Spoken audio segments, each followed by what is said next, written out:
Shalom, selamat pagi Bapak Ibu, pemuda-pemudi, dan anak-anak yang Tuhan Yesus kasihi. Pagi ini Kamis 23 Mei 2024, saya dan istri saya Ibu Mayor Kristen Lata Papua mengajak untuk merenungkan firman Tuhan dengan berpedoman kepada pola 4M yang dikeluarkan oleh Sinode Gereja Kristen Oikumene di Indonesia GKO dengan judul Karunia Roh Kudus bagian kedua, yaitu karunia iman dan karunia kesembuhan. Kita awali dengan doa. Bapa kami di dalam sorga, puji syukur dan terima kasih kami dihantar dalam istirahat malam kami dan dibangunkan lagi di hari baru ini dengan keadaan tak kurang apa-apa. Kami akan mengawali langkah kaki kami dengan iman berdasarkan firman Tuhan hari ini. Berbicaralah kepada kami Tuhan Yesus dalam pertolongan Roh Kudus. Amin. Bacalah firman Tuhan menurut 1 Korintus pasal yang ke-12 ayatnya yang ke-9 yang berkata, kepada yang seorang roh yang sama memberikan iman, dan kepada yang lain ia memberikan karunia untuk menyembuhkan. Terimalah dengan sikap hati yang bersedia dibentuk Tuhan. Temukanlah jawaban dari pertanyaan di bawah ini berdasarkan 1 Korintus 12 ayatnya yang ke-9. Pertanyaan yang pertama, apa saja karunia Roh Kudus itu pada ayat ini, ayatnya yang ke-9? Ayat ini berbicara tentang karunia iman dan karunia menyembuhkan atau kesembuhan ilahi. Pertanyaan kedua, apa artinya karunia iman dan karunia menyembuhkan?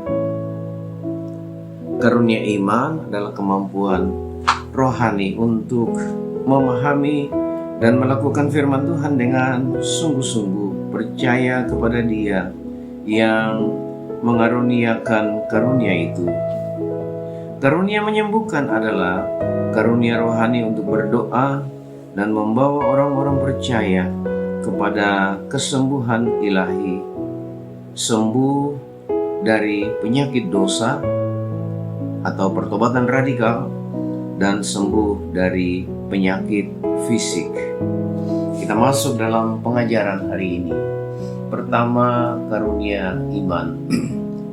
Bapak Ibu saudara-saudara pendengar yang diberkati Tuhan, karunia rohani dikaruniakan kepada mereka yang sudah mengalami kelahiran kembali oleh Roh Kudus. 120 orang yang menanti-nantikan pencurahan Roh Kudus dan mendapatkan pencurahan itu adalah mereka yang sudah dijamah dan dipulihkan oleh Tuhan Yesus sebelumnya. Ada 9 jenis karunia rohani dalam bacaan 1 Korintus pasal 12 ayat 1 sampai dengan ayat yang ke-11.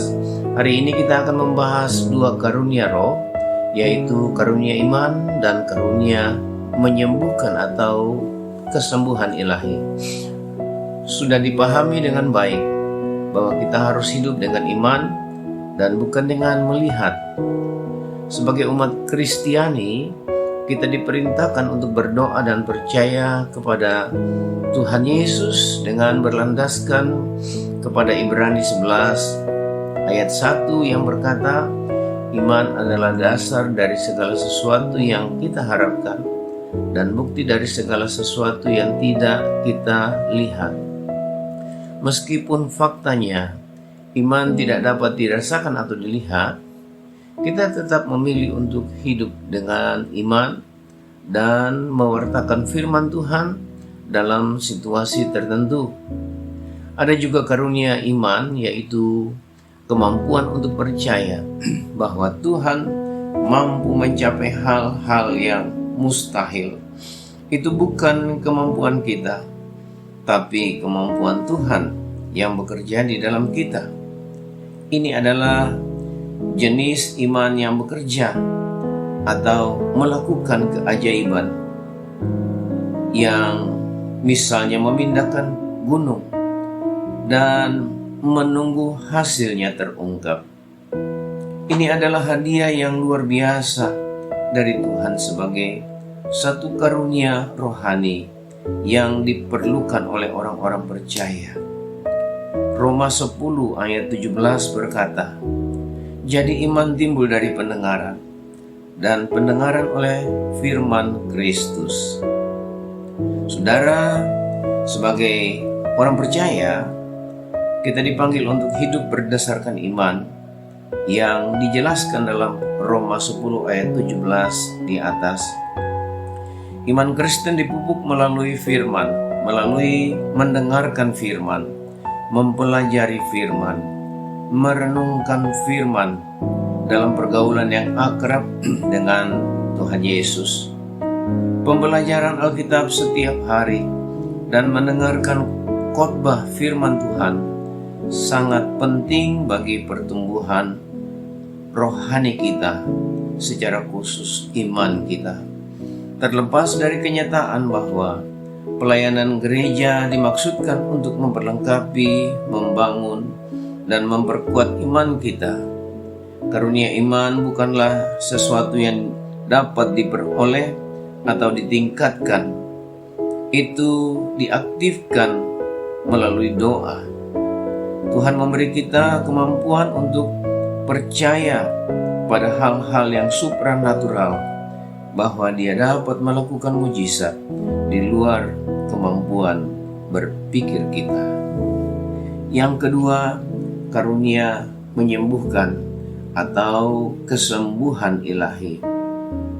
Belajar dari Tuhan Yesus yang menyembuhkan orang-orang sakit dengan metode yang berbeda-beda, serta menggunakan media apa saja yang ada di sekitarnya, seperti air ludah, tanah, berkata-kata dengan penuh kuasa, serta hardikan atau dalam bahasa saat ini atau tengking atau menengking roh-roh jahat yang membuat orang sakit, orang gila, orang bisu, orang tuli, orang sakit ayan, dan berbagai macam sakit penyakit disembuhkan. Karunia kesembuhan juga diberikan kepada Petrus dan para rasul pada gereja mula-mula. Petrus menyembuhkan orang lumpuh di pintu gerbang Elok, Kisah Rasul pasal 3. Ia juga dalam kuasa kesembuhan dan kuasa iman membangkitkan Dorcas, Kisah Rasul pasal 9 ayat 36 sampai dengan 43. Di lain kesempatan, orang-orang sakit yang mempunyai karunia iman ikut disembuhkan, walaupun hanya dengan mencium sapu tangan atau kain kepunyaan Rasul Paulus, Kisah Para Rasul 19 ayat 12.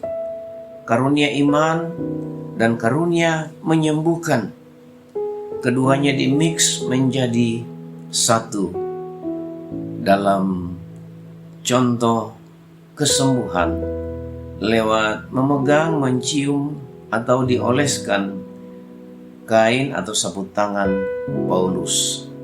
Saudaraku, karunia iman dan karunia kesembuhan adalah dua karunia yang harus dimiliki oleh orang-orang percaya agar kita dapat melihat mujizat Tuhan. Tanpa karunia iman, maka tidak akan ada mujizat kesembuhan atau mujizat-mujizat yang lain.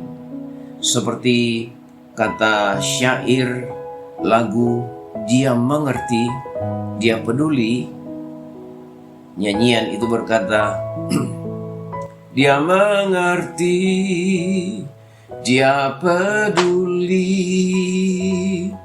persoalan yang sedang terjadi. Dia mengerti, Dia peduli persoalan yang sedang terjadi. namun satu yang Dia minta, agar kita percaya sampai mujizat menjadi nyata. Apakah pesan Tuhan melalui perenungan hari ini untuk kita?